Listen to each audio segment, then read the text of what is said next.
नमस्कार बच्चों, मेरा नाम है अनिल देवड़ा। स्कूल गुरुजी में आपका बहुत बहुत स्वागत है। आज मैं आप लोगों को स्टडी करवाने जा रहा हूं 11th क्लास का सेकंड चैप्टर, जिसका नाम है यूनिट एंड मेजरमेंट। बच्चों, मैं फिर से आप लोगों से एक और दरखास्त करना चाहूंगा, जैसा कि हर बार मैं वीडियो के स्टार्टिंग में करता हूं, कि आप लोगों को अगर अच्छे से स्टडी करना है तो प्लीज प्लीज प्लीज अपने पेन कॉपी लेकर साथ में बैठिए। आप जब तक आपने हाथ से हैंड रिटन नोट्स नहीं बनाएंगे तब तक उतना 100% मेरे द्वारा आपको दी गई जानकारी आप डिलीवर नहीं कर पाओगे।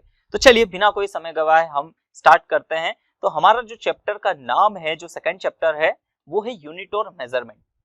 अब यूनिट और मेजरमेंट होता क्या है, इसकी स्टडी किस तरीके से करते हैं, ठीक है। तो समझते हैं कि सबसे पहली बात तो हमारे सामने प्रश्न ये उठता है, एक क्वेश्चन जनरेट ये होता है कि हमको यूनिट और मेजरमेंट करने की, किसी चीजों को नापने की जरूरत ही क्या है। तो देखिए, अब सबसे पहली बात तो क्या हुआ कि हमारे पास जब हमने हमारे आउटर, हमारे स्पेस को देखा, हमने हमारे दुनिया को देखा, फिजिकल वर्ल्ड को देखा, और फिजिकल वर्ल्ड के बारे में मैं आप लोगों को इसके पहले चैप्टर्स में, जिसमें 2 लेक्चर्स मैंने बनाए थे, काफी अच्छे से मैंने आप लोगों को वहां पर समझाने की कोशिश करी थी। तो अब क्या हुआ कि हम हमारे बाहर की दुनिया को समझने के लिए, क्या होता है, हमारे 5 सेंसेस का यूज करते हैं, और उन सेंसेस के जरिए क्या करते हैं, हम हमारे फिजिकल वर्ल्ड को, हमारे आसपास की दुनिया को समझने की कोशिश करते हैं। अब इसी तरीके से क्या होता है, तो नेचर के हर एक मटेरियल के पास, हर एक कंपोनेंट के पास कुछ ना कुछ अपनी स्पेसिफिक कैरेक्टरिस्टिक्स होती है। अब किसी के पास वही कैरेक्टरिस्टिक्स, वही प्रॉपर्टी, वही गुण किसी मटेरियल के पास ज्यादा होता है, किसी के पास कम होता है। अब हम ये जानना चाहते हैं कि किसके पास वो प्रॉपर्टीज, वो कैरेक्टरिस्टिक कितनी है, ठीक है। हम उसको कैलकुलेट करना चाहते हैं, उसको क्वांटिफाइड करना चाहते हैं। तो अब इस क्वांटिफाइड नेचर को हम कैसे समझे, इसको कैसे नापे, इसको कैसे तोले, तो इसलिए हमको यूनिट एंड मेजरमेंट की रिक्वायरमेंट पड़ी। एक और छोटे से एग्जांपल से अगर मैं आप लोगों को समझाने की कोशिश करूं, ठीक है, देख लीजिए क्या हुआ कि जैसे कि मेरे पास क्या है कि नेचर का एक कंपोनेंट है, ये सिंपल सा एक हमारा जो पेन है, ये नेचर का एक कंपोनेंट है, एक मटेरियल है नेचर का। उसके बाद ये दूसरा एक कंपोनेंट है, सीधी सी बात है, ये भी हमने नेचर के ही कंपोनेंट का यूज करके बनाया, तो ये भी नेचर का ही है।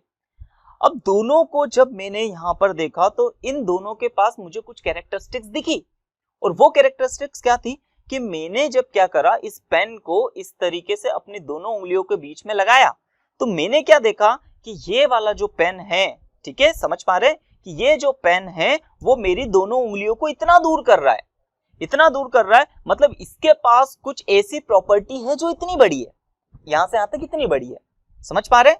फिर इसी तरह से ये भी नेचर का एक कंपोनेंट है, वही कैरेक्टरिस्टिक्स इसके पास भी है, लेकिन वो मैंने देखा कि वो इसके पास, इस पेन के मुकाबले वही कैरेक्टरिस्टिक्स इसके पास कैसी है, ज्यादा है।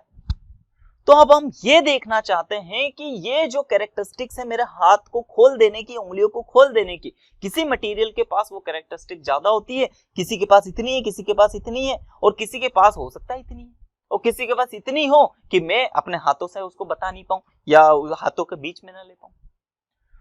तो हमको ये नापने की जरूरत पड़ी। हम चाहते हैं कि ये प्रॉपर्टीज जो है यहां से यहां तक, मतलब एक पॉइंट से दूसरे पॉइंट के बीच की ये वाली जो हम कैरेक्टरिस्टिक्स की बात कर रहे हैं, ये वाली प्रॉपर्टीज की बात कर रहे हैं, इस प्रॉपर्टीज को हम क्या करना चाहते थे, क्वांटिफाइड करना चाहते थे, हम रिप्रेजेंट करना चाहते हैं, हम समझना चाहते हैं कि ये कैरेक्टरिस्टिक्स इसके पास कितनी है, ठीक है। इसी तरह से क्या हुआ कि जब हमने हमारे चारों तरफ के और फिजिकल वर्ल्ड को देखा, तो हमने ये देखा कि यार, हम बोलते हैं ना जनरली, यार ये पेड़ छोटा है, ये पेड़ बड़ा है। अब हम ये भी देखना चाहते हैं, ये छोटा है तो कितना छोटा है, बड़ा है तो कितना बड़ा है। हम इसको क्वांटिफाइड करना चाहते हैं, इस नेचर के कंपोनेंट्स को हम समझना चाहते हैं, ठीक है। इस नेचर के कंपोनेंट्स की इस कैरेक्टरिस्टिक्स को, इस प्रॉपर्टी को हम समझना चाहते हैं, नापना चाहते हैं, ठीक है। इसी तरह से हमें नेचर के पास में हमने देखा कि एक कैरेक्टरिस्टिक्स तो हर मटेरियल के पास करीब करीब ये होती है, जो हाथों को खोलने वाली, ठीक है। बाद में हम आगे चल के देखेंगे कि हमने इसका कुछ नाम रखा, इस कैरेक्टरिस्टिक्स का। अब इसी तरीके से हमने दूसरी कैरेक्टरिस्टिक्स भी और देखने को मिली। दूसरी कैरेक्टरिस्टिक्स और क्या देखने को मिली कि सबसे पहली बात क्या हुआ कि यही वाली कैरेक्टरिस्टिक्स, जैसे ही मैंने इसको हाथ पे रखा, तो ये जो मटेरियल है ये मेरे हाथ को कुछ नीचे की तरफ पुश कर रहा है, कुछ दबा रहा है, अब कुछ दबा रहा है, उसके बाद मैंने दूसरे मटेरियल को इसको उठा के देखा तो हमने देखा कि अरे ये मेरे हाथ को ये भी दबा रहा है, लेकिन ये उसके कंपैरिजन में कैसे दबा रहा था, ज्यादा दबा रहा है। अब तीसरा मटेरियल देखिए ये ज्यादा दबा रहा है। अब ये जो है सिंपल सा एक माइक का एक खोखा है, ठीक है, इसको मैंने रखा तो ये पेन से भी कम दबा रहा है। तो हमने ये देखा कि यार नेचर की कुछ ऐसी कैरेक्टरिस्टिक्स हैं जो क्या कर रही है, मेरे इस हाथ को पुश कर रही है, कोई ज्यादा करती है कोई कम करती, कौन कितनी कर रही है, क्या क्वांटिटी, उसके आगे हम क्या नंबर लिख सकते हैं, कितना दबा रही है कितना नहीं दबा रही है, ठीक है। तो इस कैरेक्टरिस्टिक्स का भी हम क्या चाहते थे, नाम रखना चाहते थे। ऐसे हमने दूर दूर पूरे मतलब हमारे फिजिकल वर्ल्ड में घूम घूम के ऐसी ढेर सारी कैरेक्टरिस्टिक्स को देखने की कोशिश करी, ठीक है, बहुत सारी कैरेक्टरिस्टिक्स को हमने समझने की कोशिश करी, ठीक है। तो यहां पर क्या हुआ कि हम अब इनको क्या करना चाहते थे, नाप तोल के हम हमारे बीच में आपसी संबंध बढ़ाना चाहते थे। आपसी संबंध बढ़ाने का मतलब क्या है कि हम ग्लोबलाइजेशन चाहते थे। ग्लोबलाइजेशन का मतलब जैसे कि हम क्या कर सकते थे, एक दूसरे से इन यूनिट्स और मेजरमेंट्स के जरिए क्या कर सकते हैं, ट्रेडिंग कर सकते थे। कैसे हम हमारी बात को या कैसे हम हमारे सामान को दूसरे के सामान से नाप सके, तोल सके, किसके पास कौन सी चीज ज्यादा है कितनी कम है या कितना अमाउंट होना चाहिए उस चीज का, वो हम मेजरमेंट करना चाहते थे। तो यहां से हमें रिक्वायरमेंट पड़ी यूनिट और मेजरमेंट की। तो उम्मीद है बच्चों आप लोगों को समझ में आया होगा कि यूनिट और मेजरमेंट हमारे लिए क्यों जरूरी है, ठीक है। अब चलिए हम देखते हैं। तो इसमें आ जाता है सबसे पहले कि फिजिकल क्वांटिटी। अब फिजिकल क्वांटिटी एक्चुअली क्या है, तो यहां पर देखते हैं। तो फिजिकल क्वांटिटी एक्चुअली क्या होती है कि हमने जब हमारे आसपास में, ठीक है, समझने की कोशिश कीजिएगा, जब हमने हमारे आसपास में हमारे फिजिकल वर्ल्ड को घूम घूम के देखा तो नेचर के किसी कंपोनेंट्स के पास कुछ स्पेशल कैरेक्टरिस्टिक्स देखने को मिली, और वो कैरेक्टरिस्टिक्स के से हम दोनों हम क्या कर सकते हैं, उन कैरेक्टरिस्टिक्स के बेसिस पे क्या कर सकते हैं, इन दोनों को हम कंपैरिजन करना चाहते थे कि किसी के पास वो कैरेक्टरिस्टिक्स कम है और किसी के पास वो कैरेक्टरिस्टिक्स वही प्रॉपर्टीज क्या है, ज्यादा या कम है। तो इन क्वांटिटीज को हम क्या बोलेंगे, फिजिकल क्वांटिटी, ठीक है। तो अब देखिए इसकी डेफिनेशन लिख लेते हैं। तो physical quantity is the characteristics of nature, फिर से physical quantity is the characteristics of nature which can be measured. तो हम हमारे चारों तरफ घूम घूम के फिजिक्स के हमारे इस फिजिकल वर्ल्ड में से नेचर के उन कंपोनेंट्स की कुछ कैरेक्टरिस्टिक्स को देखते हैं जिसको हम मेजर कर सकते हैं, नाप सकते हैं, तोल सकते हैं, उनकी हम बात करते हैं, ठीक है। तो उम्मीद है आप लोगों को समझ में आया होगा what is the physical quantity, ठीक है। अब टाइप्स ऑफ फिजिकल क्वांटिटीज, कि हमारे पास फिजिकल क्वांटिटीज कौन कौन सी होती है। तो फिजिकल क्वांटिटीज हमारे पास दो टाइप्स की होती है। फर्स्ट होती है फंडामेंटल और दूसरी होती है डिराइव्ड क्वांटिटी। अब सबसे पहली बात तो हम लोग फिर से थोड़ा सा इसका मीनिंग समझते हैं, क्वांटिटी का थोड़ा सा और अच्छी तरीके से मैं मीनिंग आप लोगों को समझाने की कोशिश करता हूं कि हम जैसे नेचर के पास गए, नेचर में हमने देखा तो किसी के पास क्या था कि वही चीज, एक तो ये कि हमने ये देखा कि हर कि इस मटेरियल के पास क्या है कि एक इस पॉइंट से इस पॉइंट तक के पास, मतलब इतना यहां से यहां तक मेरे हाथों को इतना दूर करने वाली एक कैरेक्टरिस्टिक्स है, ये यहां से ये इतनी वाली। तो इस कैरेक्टरिस्टिक्स को क्या करना चाहते थे, हम कुछ नाम देना चाहते हैं, और ये कैरेक्टरिस्टिक्स के कंपैरिजन में मैं इसको भी बोल सकता हूं। अब यहां पर क्या हुआ कि इसके पास भी वही कैरेक्टरिस्टिक्स है। अब किसी और कोई और मटेरियल लिया तो उसके पास कैरेक्टरिस्टिक्स हो सकता है उससे ज्यादा हो, तो हम इस कैरेक्टरिस्टिक्स के जरिए क्या कर सकते हैं, इन दोनों के बीच में कंपेयर कर सकते हैं। तो हमने इस कैरेक्टरिस्टिक्स को नाम क्या दिया, तो इस कैरेक्टरिस्टिक्स को हमने नाम क्या रख दिया बच्चों, लेंथ नाम रख दिया, ठीक है। अब इसको यहां से हमने लेंथ नाम रख दिया कुछ इस तरीके से। अब इस तरीके से इसको नाम लेंथ रख दिया और हम काम करने लगे। इस कैरेक्टरिस्टिक को हमने नाम रखा कि किसी के पास ये चीज हो गई, ये चीज हो गई, तो हमने इसको नाम क्या रख दिया, लेंथ। अब इसी तरह से हमारे सामने दूसरा क्या हुआ कि जब हमने क्या करा, एक पेड़ को देखा, ये किसी एक बच्चे को देखा। अब बच्चे को जब हमने देखा तो हमने क्या करा कि उसको भी हम दो बच्चों को कंपेयर करना चाहते थे, ठीक है। तो हमने जब उसको देखा तो उसके पास भी यही कैरेक्टरिस्टिक्स है हाथ को, लेकिन हमने इस चीज का नाम लेंथ रखा था और हमने बच्चों को ऐसे नाप रहे थे। तो इस चीज को कि ये कैरेक्टरिस्टिक्स को हमने नाम क्या दे दिया, हाइट। ठीक है, अब इसी तरीके से इसको लेंथ नाम दे दिया था और ये कैरेक्टरिस्टिक्स को जब ऐसे नापने लगे तो इसको ब्रेथ नाम दे दिया। ठीक है, तो लेंथ, ब्रेथ, हाइट नाम दे दिया। अब इस तरीके से हमने ढेर सारी कैरेक्टरिस्टिक्स बना दी, ढेर सारी, हर चीज की, मतलब हमारे पास हजारों ये कैरेक्टरिस्टिक्स बन गई, हजारों इस तरीके के क्या हो गए, क्वांटिटीज बन गई। अब हजारों क्वांटिटीज बन गई तो अब हजारों क्वांटिटीज को याद रखना थोड़ा सा टफ होने लगा, हमको हमारे सामने मुश्किलात समस्याएं सामने आने लगी कि इन जो हजार हमने ये जो सारी चीजों के नाम रख दिए, इसको याद कैसे रखें। तब हमने क्या सोचा कि यार हम क्या करें, हम ये करें कि इस हजारों का कहीं ना कहीं पर एक कारण ढूंढने की कोशिश करें। अब एक कारण हम ढूंढने की कोशिश करें तो हमने ये चीज देखी, हमने एक चीज क्या देखी कि यार यही चीज तो हमने बोला कि इसको नापने का तरीका भी क्या था कि हाथों को दोनों तरफ से खोले तो उंगलियों को इतना खोलेगा, तो इसको हमने लेंथ बोला, इसको भी हमने हाइट बोला और इसको ब्रेथ बोला। तो हमने बोला कि तीनों को तीनों का मेजरमेंट करने का तरीका तो क्या है, एक ही है। तो हमने फिर आगे चल के क्या करा कि बोला कि ये जो प्रॉपर्टी है इसको भी लेंथ नाम दो, इसको भी लेंथ नाम दो और इसको भी लेंथ नाम दो। तो इस तरीके से तीन जो फिजिकल क्वांटिटीज थी हमारे पास, वो फिजिकल क्वांटिटीज को हमने कम करके कितनी क्वांटिटी में कन्वर्ट कर लिया, एक क्वांटिटी में कन्वर्ट कर लिया।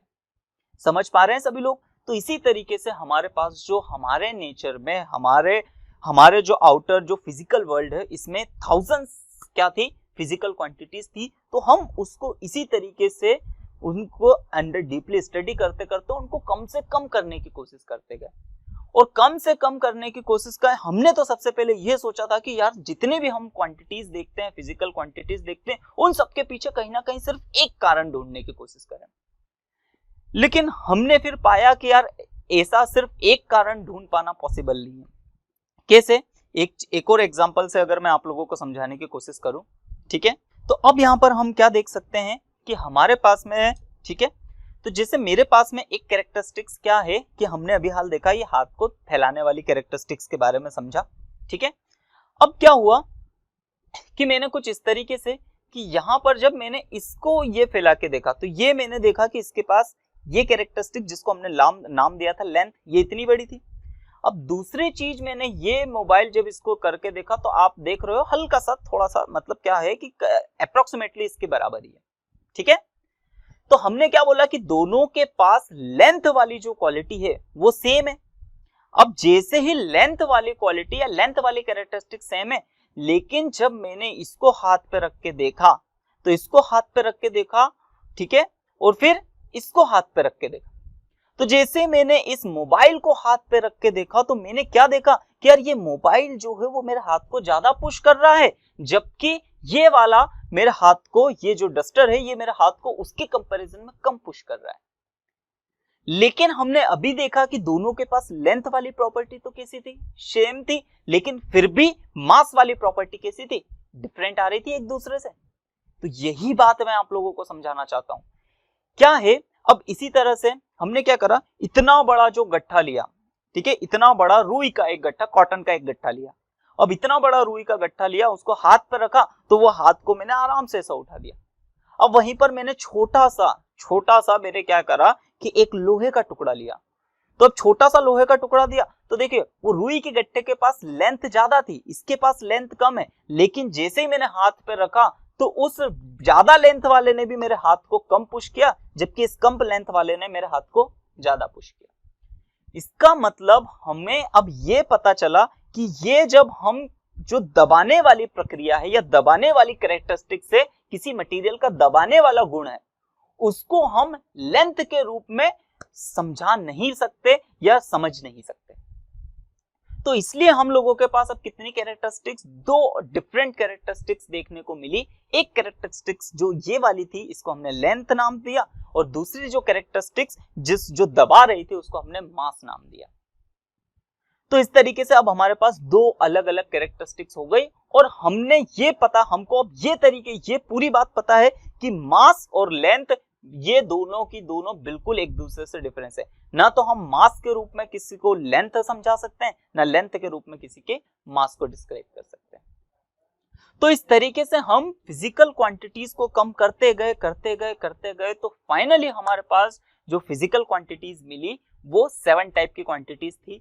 ठीक है, तो उन 7 टाइप की जो क्वांटिटीज मिली, उन क्वांटिटीज को नाम हमने दिया फंडामेंटल क्वांटिटी। ठीक है, यानी ये फंडामेंटल क्वांटिटी, बहुत बार इसे हम बेसिक क्वांटिटीज भी बोलते हैं। तो अब क्या होती है इसके बारे में देख लेते हैं। The fundamental quantities is independent, ये वर्ड बहुत जरूरी है, इसकी डेफिनेशन बहुत बार पूछी जाती है एग्जाम में बच्चों। The fundamental quantities is independent physical quantities that is not possible to express in other physical quantities. मतलब जितने भी फंडामेंटल क्वांटिटीज है वो अपने आप में एक ही है। आप उस फंडामेंटल क्वांटिटीज को किसी और फिजिकल क्वांटिटीज के रूप में नहीं समझा सकते। अगर मैं चाहूं कि इस दबाने वाली प्रॉपर्टी जिसका नाम हमने मास रखा है, मैं इसको चाहूं कि करंट से डिस्क्राइब कर दूं कि क्यों कितना इतने करंट की वजह से इतना दबा रहा है, तो ये पॉसिबल नहीं है। या फिर इसके पास 2 मीटर की लेंथ है इसलिए इसने इतना दबाया, तो ये हम एक दूसरे को बिल्कुल नहीं समझा सकते, रिप्रेजेंट नहीं कर सकते। तो यही बात लिखा गया है कि the fundamental quantities is independent physical quantities, वो पूरी की पूरी इंडिपेंडेंट होती है किसी भी और फिजिकल क्वांटिटीज से। ठीक है, अब इसी तरीके से हम डिराइव्ड क्वांटिटीज देख लेते हैं। तो डिराइव्ड क्वांटिटीज क्या होती है? तो derived quantities are quantities that are calculate from 2 और मोर मेजरमेंट। यानी अब हमारे पास कुछ डिराइव्ड क्वांटिटीज ऐसी आई, ठीक है, कुछ फिजिकल क्वांटिटीज को हमने देखा, फिजिक्स के अलोंग देखा, तो उसको मेजर करने के लिए हमको क्या करना पड़ा कि एक से ज्यादा बार नापना पड़ा। अब एक से ज्यादा बार मेजरमेंट करना पड़ा। जैसे फॉर एग्जांपल के लिए मैं आप लोगों को बताता हूं कि जैसे हमारे पास क्या है कि ये कोई खेत है, ठीक है। तो अच्छा, अब इसका अगर मुझे एरिया मेजरमेंट करना है, ये एरिया अगर मुझे नापना है, तो इसका मेजरमेंट मुझे कितनी बार लेना पड़ेगा? 2 बार नहीं लेना पड़ेगा, एक बार इसकी लेंथ भी नापना पड़ेगी और एक बार इसकी ब्रेथ भी नापना पड़ेगी। फिर लेंथ इंटू ब्रेथ का हम फॉर्मूला यूज करेंगे और जिसको हम क्या बोलेंगे कि ये है एरिया। इतनी बात सभी को समझ में आई? तो यही हमने इसकी डेफिनेशन बनाई कि derived quantities are quantities that are calculate from 2 और more measurement, जिसको नापने के लिए हमको एक से ज्यादा बार मेजरमेंट लेना पड़ते हैं, उन्हें हम डिराइव्ड क्वांटिटीज कहते हैं। या इसकी डेफिनेशन हम ऐसे भी कह सकते हैं कि जिसके अंदर डिराइव्ड क्वांटिटीज ऐसी क्वांटिटीज होती हैं जिसके अंदर एक से ज्यादा बार फंडामेंटल क्वांटिटीज का यूज हो, उसे हम डिराइव्ड क्वांटिटीज कहते हैं। इतनी बात सभी को समझ में? ये सिर्फ और सिर्फ एक अकेली होती है और जो डिराइव्ड क्वांटिटीज होती है वो फंडामेंटल क्वांटिटी के जरिए बनाई जाती है। इतनी बात सभी को समझ में आई? यहां तक मैं इजीली उम्मीद है समझ में आ रहा होगा। ठीक है, तो ये डिफरेंस था किसके बीच में? डिराइव्ड और फंडामेंटल क्वांटिटीज के बीच में। ठीक है, अब आगे देख लेते हैं। अब आगे हमारे पास है टाइप्स ऑफ फंडामेंटल क्वांटिटीज। तो हमारे पास फंडामेंटल क्वांटिटीज कितनी होती है, फिर हमने हमारे नेचर में फंडामेंटल क्वांटिटीज यानी कम करते गए, तो एट लास्ट हमारे पास ऐसी कितनी क्वांटिटीज बची जो इंडिविजुअल होती है, यानी एक क्वांटिटीज को रिप्रेजेंट हम दूसरी क्वांटिटीज के रूप में नहीं कर सकते। ऐसी क्वांटिटीज को फंडामेंटल क्वांटिटीज कहा और वो कितनी टाइप्स की मिली, अब वो देखते हैं। तो वो मिली हमें स्टार्टिंग में 7 प्रकार की फंडामेंटल क्वांटिटीज मिली। सबसे पहली फंडामेंटल क्वांटिटीज हमारे पास में है लेंथ। तो लेंथ को हमने किस तरीके से कि एक पॉइंट से दूसरे पॉइंट के बीच की ये जो डिस्टेंस, ठीक है, ये जो यहां से यहां तक की डिस्टेंस है, इस डिस्टेंस को ही हमने क्या बोला कि दैट इज द लेंथ। अब फिर भले आप इसको इस तरीके से नापो तो लेंथ बोला, लेकिन अब इसको तो भले हम इसका नाम अलग रख देंगे, इसको हाइट बोलने लग जाएंगे, लेकिन फिर भी इसको नापने का तरीका तो लेंथ वाले ही है। यानी ये फिर से क्या है, तो ये हाइट नापना भी एक्चुअली एक फंडामेंटल क्वांटिटी का यूज करते हैं हम लोग। इतनी बात समझ में आई? सेकेंड क्वांटिटी हमारे पास में क्या आई फंडामेंटल क्वांटिटीज? मास। और मास वाली क्वांटिटीज को हमने कैसे मेजर किया कि वो कितना हमारे हाथ को दबाती है। ठीक है, फिर इसी तरीके से हमने एक और क्वांटिटी देखी जो टाइम। अब हमने ये चीज देखा कि यार इसकी लेंथ जो है 2 मीटर है, इसकी लेंथ 2 मीटर है। आज देखा 2 मीटर, कल देखा 2 मीटर, तीन दिन बाद देखा 2 मीटर, 1 घंटे बाद देखा फिर भी 2 मीटर। इसका मतलब क्या है कि जब टाइम चल रहा है तो टाइम के चलने या मतलब टाइम के बढ़ने से, टाइम के कम होने से, वैसे तो जनरली टाइम आगे ही बढ़ता रहता है, तो टाइम के साथ इसकी लेंथ में कोई चेंजेस नहीं आता, या इसका हम इन दोनों के बीच में कारण नहीं दे सकते कि टाइम बढ़ रहा है इसलिए इसकी लेंथ कम हो रही है, या टाइम बढ़ रहा है इसलिए इसकी लेंथ बढ़ रही है। यानी क्या हो गया कि टाइम और लेंथ ये दोनों एक दूसरे से कैसी क्वांटिटी हो गई, इंडिपेंडेंट क्वांटिटी। मतलब टाइम को हम लेंथ में एक्सप्रेस नहीं कर सकते और न ही लेंथ को टाइम में एक्सप्रेस कर सकते, तो इसलिए टाइम भी एक हमारे पास कैसी आई, फंडामेंटल क्वांटिटी। अब टेम्परेचर, टेम्परेचर मतलब कोई सी ऑब्जेक्ट कितना ठंडा है कितना गर्म है, तो वो भी। फिर इलेक्ट्रिक करंट, इलेक्ट्रिक करंट भी हमारे पास कैसी क्वांटिटी है, fundamental quantities. Amount of substance कि एक मटेरियल के अंदर कितने पार्टिकल्स हैं जिसको नंबर ऑफ मोल से रिप्रेजेंट करते हैं।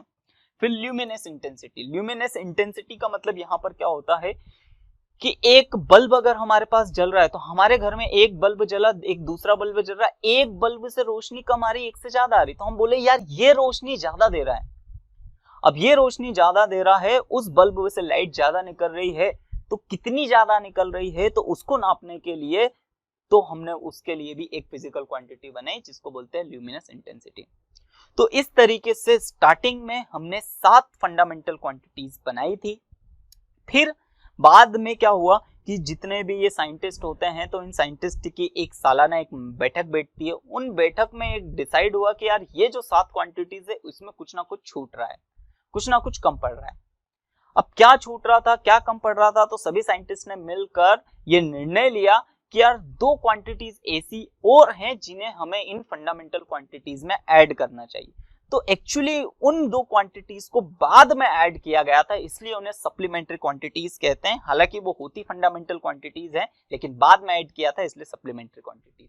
और वो कौन सी होती है, तो सप्लीमेंट्री क्वांटिटीज होती है प्लेन एंगल और सॉलिड एंगल। अब प्लेन एंगल मतलब क्या होता है, तो थोड़ा सा समझिएगा। क्या होता है कि 2 लाइनों के बीच का ये झुकाव, ये स्लोप, तो ये 2 लाइन के बीच का ये स्लोप, अब इस स्लोप को ना तो हम मास से रिप्रेजेंट कर सकते हैं, ना टाइम से रिप्रेजेंट करते हैं, ना टेम्परेचर से रिप्रेजेंट कर सकते हैं, ठीक है।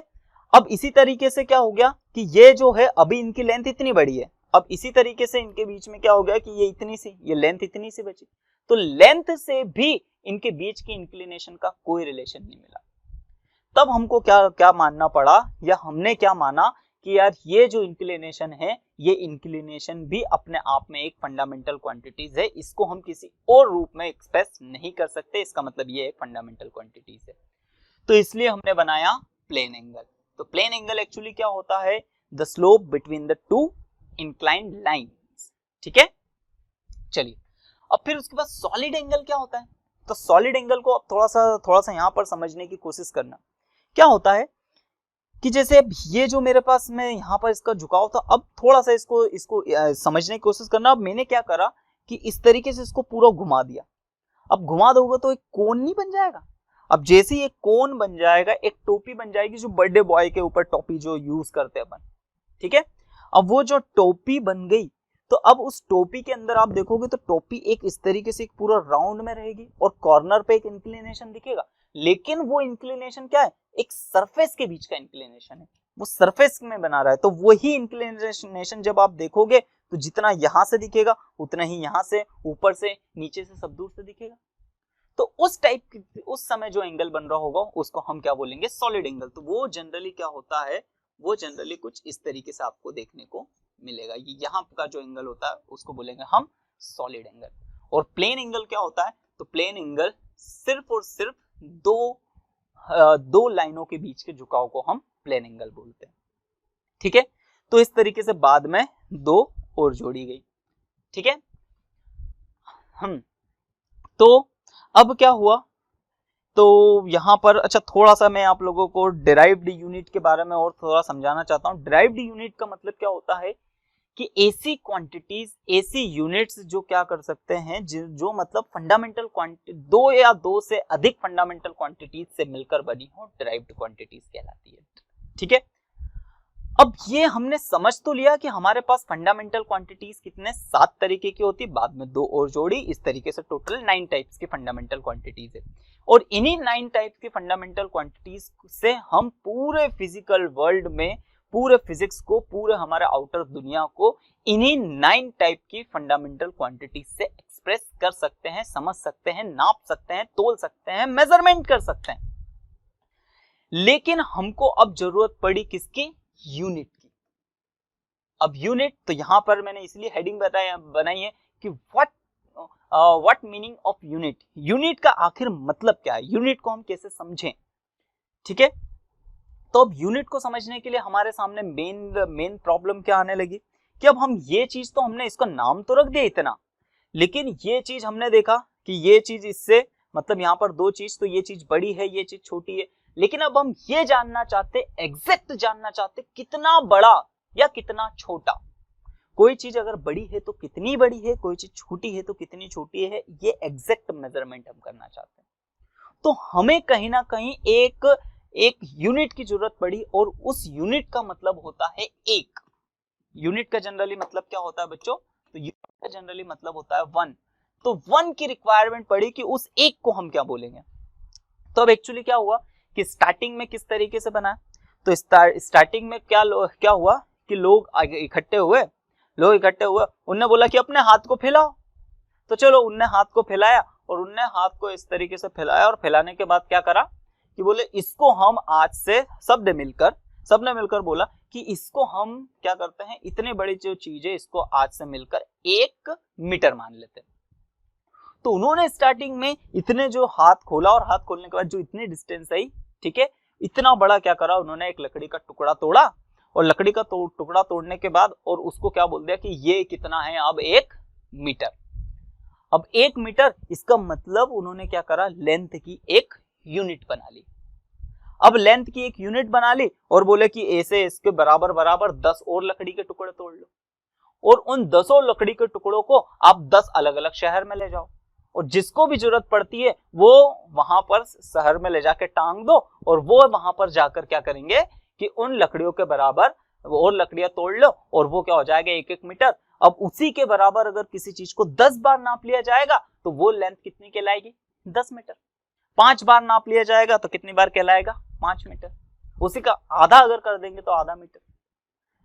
तो इस तरीके से स्टार्टिंग में हमको एक यूनिट की जरूरत पड़ी, यानी हमने जो 9 फंडामेंटल क्वांटिटीज बनाई, तो उन 9 फंडामेंटल क्वांटिटीज के सामने हमें एक जो नंबर लिखना पड़ा, सिर्फ और सिर्फ 1, और वो 1 यानी कितना।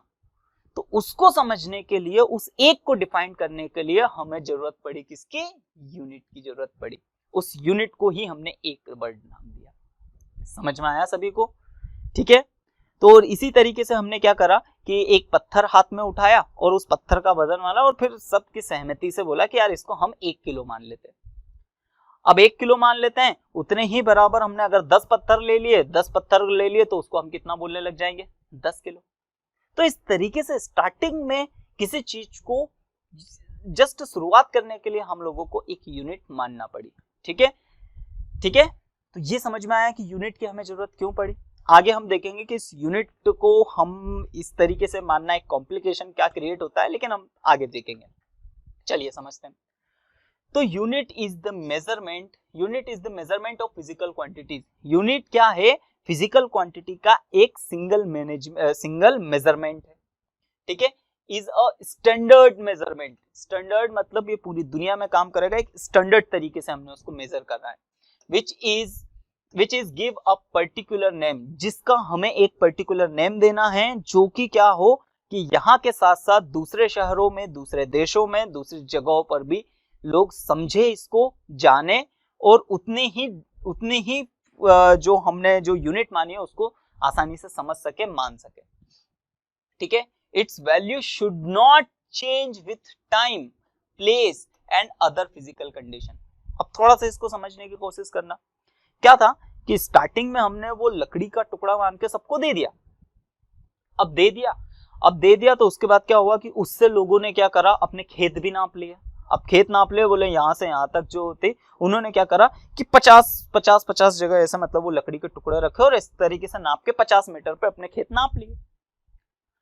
अब नापने के बाद जैसे ही भैया क्या हुआ कि गर्मी हुई और गर्मी के दिन आए, गर्मी का मौसम आया, तब उन्होंने नाप के देखा तो वही जो खेत था वो 51 निकल रहा था, 51 मीटर निकल रहा था उसी लकड़ी से।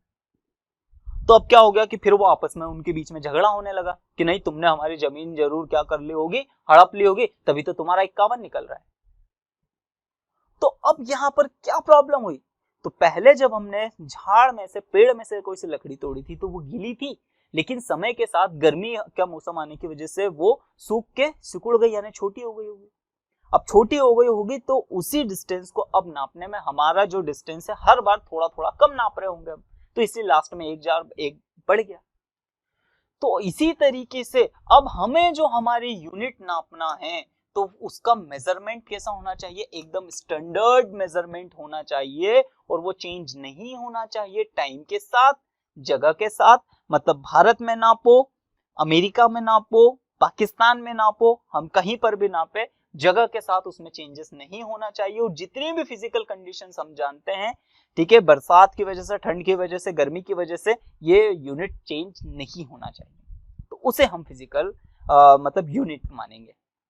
ठीक है, अब यूनिट के कुछ कैरेक्टरिस्टिक्स होते हैं हमारे पास कि भैया जब आपने यूनिट आपने बनाया है तो उस एक अच्छी यूनिट के क्या कैरेक्टरिस्टिक्स होते हैं, तो वो देख लेते हैं।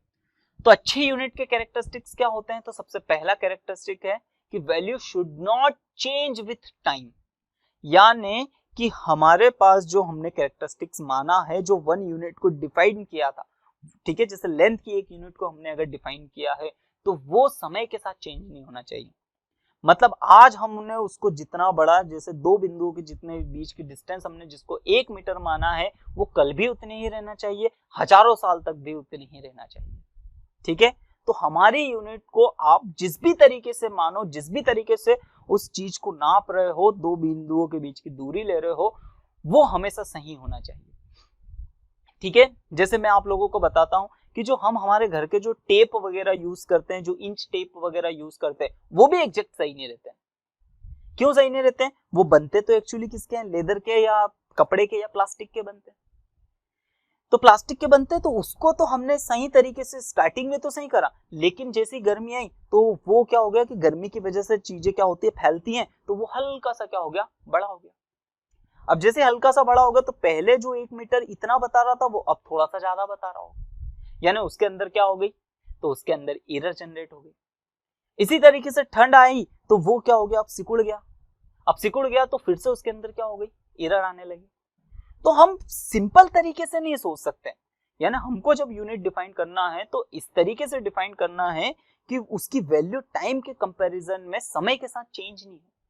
नहीं तो पता चले हमने एक लकड़ी को बना के स्टैंडर्ड तरीके से मान लिया, या एक लोहे के रॉड को स्टैंडर्ड तरीके से मान के रख दिया, पता चले उसमें समय के साथ क्या हो गया, जंग लग गया, लोहा खराब हो गया। तो हमें ऐसा स्टैंडर्ड मेजरमेंट नहीं लेना है।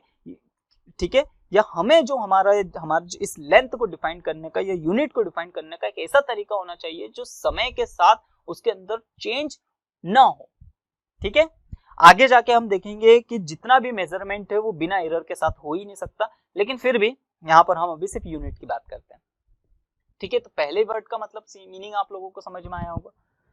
दूसरा कैरेक्टरिस्टिक्स क्या है, should not get destroyed with time, समय के साथ खत्म नहीं हो जाना चाहिए। जैसे मैंने अभी हाल आप लोगों को समझाया बिल्कुल उसी तरीके से लोहे का अगर हमने यूज कर लिया तो पता चला उसमें क्या हो गया कि कोरोजन की वजह से लोहा क्या हो जाएगा, डिस्ट्रॉयड हो जाएगा, खत्म हो जाएगा। तो ऐसा नहीं होना चाहिए। थर्ड हमारे पास क्या है, मस्ट बी वेल डिफाइंड। अब मस्ट बी वेल डिफाइंड इसको अपन किस तरीके से समझें। ठीक है, तो देखिए जैसे कि हमारे पास एक फंडामेंटल क्वांटिटी है टेम्परेचर, तो हम टेम्परेचर को समझना चाहते हैं और हमारी जो यूनिट है वो ऐसी बनना चाहिए जो टाइम के साथ चेंज नहीं हो, और टाइम के साथ साथ प्लेस के साथ भी चेंज नहीं हो, और किसी फिजिकल कंडीशन के साथ चेंज नहीं हो। तो हमने क्या देखा कि यार पूरी दुनिया में सब जगह क्या मिलता है, तो पूरी दुनिया में सब जगह हमने घूम घूम के देखा तो एक चीज तो फिक्स है, पानी हमें सब दूर मिलता है। ठीक है, हमें वाटर हर एक मतलब अर्थ के हर एक हिस्से में मिलता है। अब पानी हर एक हिस्से में मिलता है, हम किसी को भी आसानी से पानी के माध्यम से समझा सकते हैं। तो हमने टेम्परेचर को मतलब क्या करा कि हमने क्या बोला कि पानी को जब आप गर्म करो और पानी को गर्म करो और गर्म करने के बाद क्या हुआ कि उसको गैस पे रखो और गैस पे रखने के बाद उबलने दो। अब जैसे ही पानी जिस टेम्परेचर पे उबलना बॉयल होना शुरू हो जाएगा या वेपर्स में कन्वर्ट होना शुरू हो जाएगा, तो हमने क्या बोला कि देखो ये पानी अब वेपर्स में कन्वर्ट हो रहा है, तो आप इस टेम्परेचर को कितना मान लो, 100 मान लो। ये हमने एक यूनिट बने। या फिर हम पानी को क्या करते गए, ठंडा करते गए जिस टेम्परेचर पे वो सॉलिड हो जाए, मतलब आइस में कन्वर्ट हो जाए। ठीक है, तो जिसमें क्या हो जाए, वो आइस में कन्वर्ट हो जाए। तो आइस में कन्वर्ट हो जाए, तो आइस में जैसे कन्वर्ट हो गया तो हमने उसका नाम क्या रख दिया, दैट इज 0 डिग्री सेंटीग्रेड। अब 0 डिग्री सेंटीग्रेड अब हमने इस तरीके से नाम रख दिया, बिल्कुल अच्छे। ठीक है, अब ये हमने डेफिनेशन पूरी दुनिया में बताना शुरू करी। अब पूरी दुनिया में बताना शुरू करी, हमने क्या बोला कि पानी जो जमता है, जैसे ही पानी क्या होगा, जमेगा, तो उस टेम्परेचर को हम 0 डिग्री सेंटीग्रेड बोलेंगे। हमने डेफिनेशन ये बने कि 0 डिग्री सेंटीग्रेड की डेफिनेशन क्या बने कि पानी जिस ताप पर या जिस टेम्परेचर पे क्या हो जाएगा, आइस बन जाएगा। ठीक है, या उसका स्टेट चेंज हो जाएगा, लिक्विड स्टेट से सॉलिड स्टेट में आ जाएगा, उस टेम्परेचर को हम 0 डिग्री सेंटीग्रेड बोलेंगे। अब ये हमने एक डेफिनेशन बनी। लेकिन क्या हुआ, फिर एक व्यक्ति आया बोला कि हमने तो ये देखा कि जब हम पानी पे ऊपर थोड़ा सा प्रेशर लगा दें, पानी को प्रेशर लगा के फिर उसको अगर हम ठंडा करने की कोशिश करें तो वो 0 डिग्री सेंटीग्रेड से मतलब वो पहले ही क्या हो जाएगा, सॉलिड में कन्वर्ट हो जाएगा, आइस बन जाएगा। इसका मतलब क्या था, जो हमने पहले स्टैंडर्ड डेफिनेशन बनाई थी वो कैसी हो गई थी, अब गलत हो गई। तो हमारी जो डेफिनेशन है यूनिट्स की, हमारी जो यूनिट की डेफिनेशंस है वो एग्जैक्ट अच्छी होना चाहिए, एक बहुत अच्छी एग्जैक्ट डेफिनेशन के साथ होना चाहिए कि जिसको कोई भी बदल नहीं सके। मतलब कोई भी क्या हो जाएगा कि नया कोई पता चले हमने आज बने, हर एक अगले दिन आया दूसरा व्यक्ति, उसने फिर से उसको गलत साबित कर दिया, फिर आया फिर उसने उसको गलत साबित कर दिया। तो ऐसी हमारी यूनिट की डेफिनेशन नहीं होना चाहिए। यूनिट हमारा हमेशा ऐसा होना चाहिए जो वेल डिफाइंड हो, जो क्या हो कि हर एक जगह के साथ लगे। ठीक है, और साथ ही साथ में उसके अंदर कोई प्रॉब्लम क्रिएट ना हो। तो इसीलिए हमने टेम्परेचर की अब यही डेफिनेशन बनाई। तो अब हमने क्या बोल दिया कि भैया तुम प्रेशर बढ़ाओ, चलो ठीक है। तो अब हमने क्या बोल दिया कि सी लेवल के ऊपर जितना प्रेशर होता है उतने प्रेशर पर जब पानी बर्फ बनेगा तो उसको बोलेंगे 0 डिग्री सेंटीग्रेड।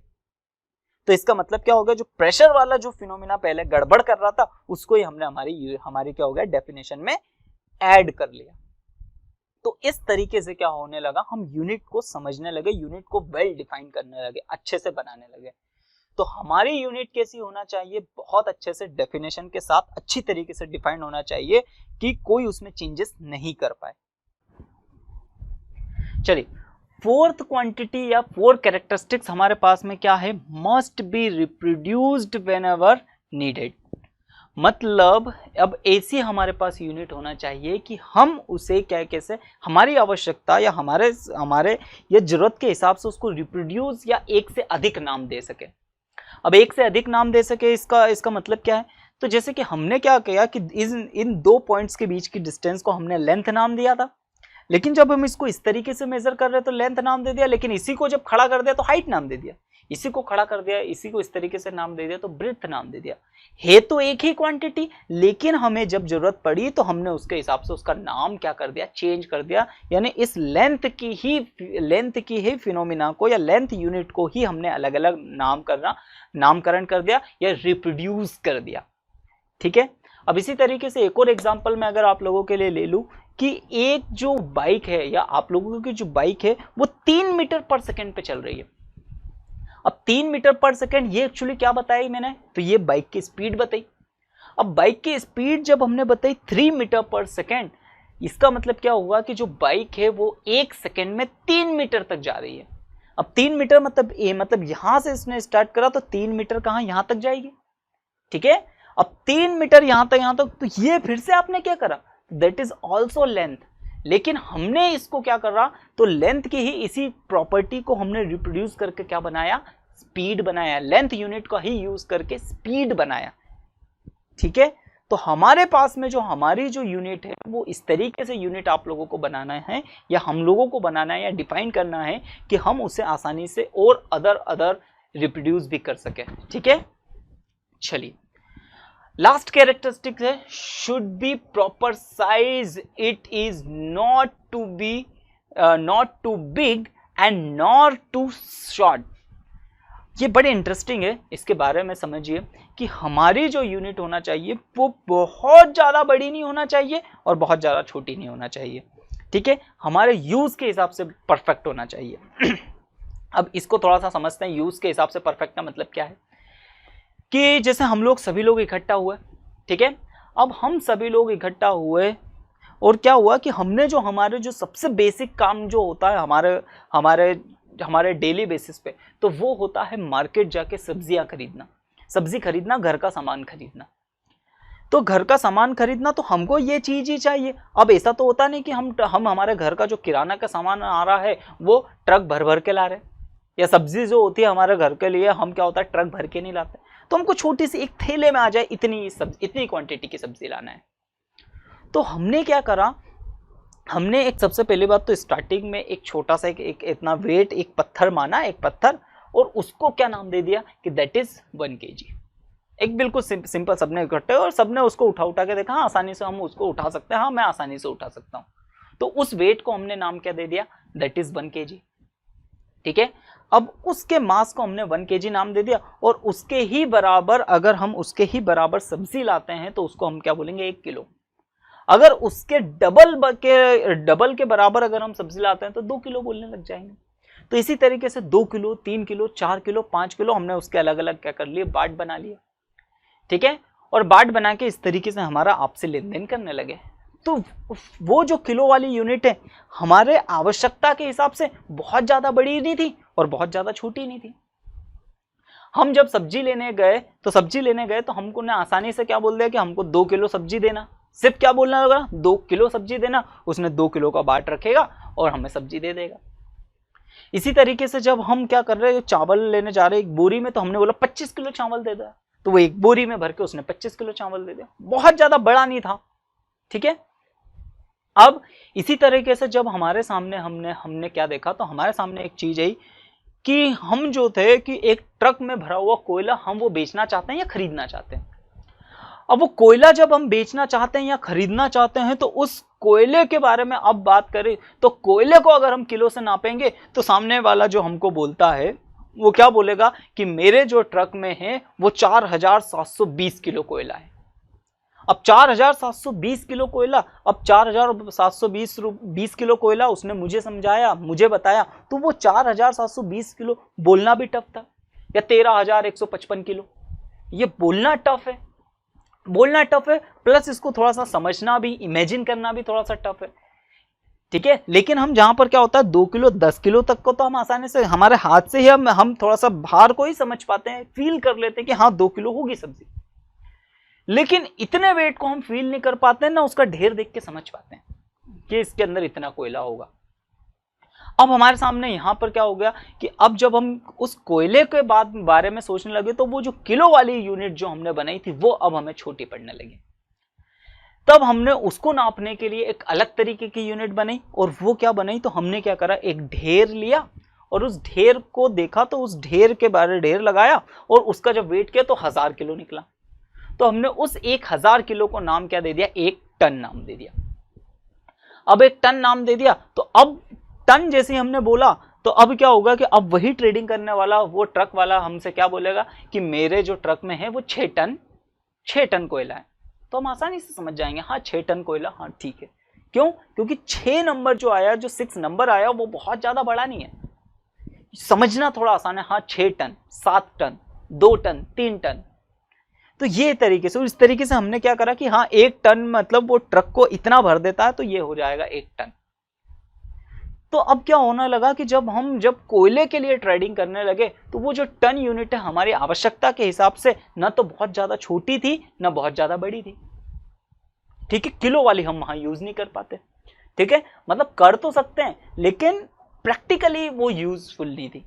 ठीक है, तो इस तरीके से हमने क्या करा कि जो प्रैक्टिकल यूनिट क्या बनाई, तो प्रैक्टिकल यूनिट टन बनी।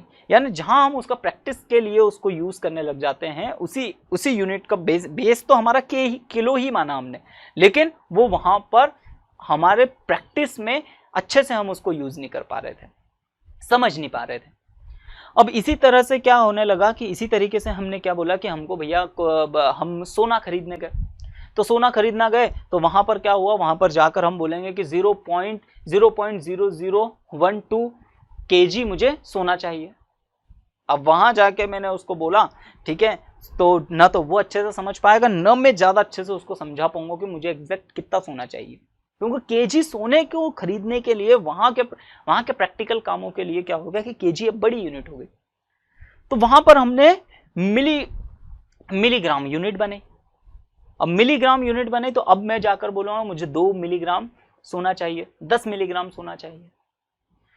तो इस तरीके से ये चीज समझ में आना चाहिए कि यूनिट हमारी आवश्यकता के हिसाब से न बहुत ज्यादा बड़ी होना चाहिए न बहुत ज्यादा छोटी होना चाहिए। मतलब जब हम सोने के बारे में या सोनार की दुकान पे हम लेन देन कर रहे हैं तो वहां पर मिलीग्राम हमारे लिए कैसी है, आवश्यकता के हिसाब से परफेक्ट यूनिट है। लेकिन जब हम सब्जी लेने जा रहे हैं तो वही मिलीग्राम अब हमारे लिए परफेक्ट यूनिट नहीं कहलाएगी। क्यों? क्योंकि वो बहुत छोटी हो गई।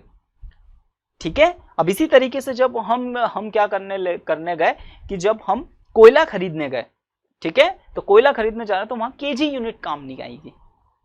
तो इसी तरीके से हमारी यूनिट कैसी होना चाहिए, प्रॉपर साइज की होना चाहिए, अकॉर्डिंग टू आवर नीडेड, मतलब हमारी आवश्यकता के हिसाब से कैसी होनी चाहिए, एक परफेक्ट होना चाहिए। समझ में आया? ठीक है, तो उम्मीद है बच्चों काफी अच्छे से आप लोगों को समझ में आया होगा। तो आज की क्लास हम यहीं समाप्त करते हैं। ठीक है, आपको अगर मेरा वीडियो अच्छा लगा हो तो प्लीज लाइक कीजिए और हमारे चैनल को सब्सक्राइब कीजिए। ठीक है, साथ ही साथ ये वीडियो को आप अपने दोस्तों के बीच में शेयर कीजिए ताकि इसी तरीके से मुझे और आप लोगों और इंस्पिरेशन मिलते रहे कि मैं इसी तरीके से आप लोगों के लिए अच्छे अच्छे वीडियोस लाते रहूं। ठीक है, तो आज का वीडियो हम यहीं समाप्त करते हैं। धन्यवाद।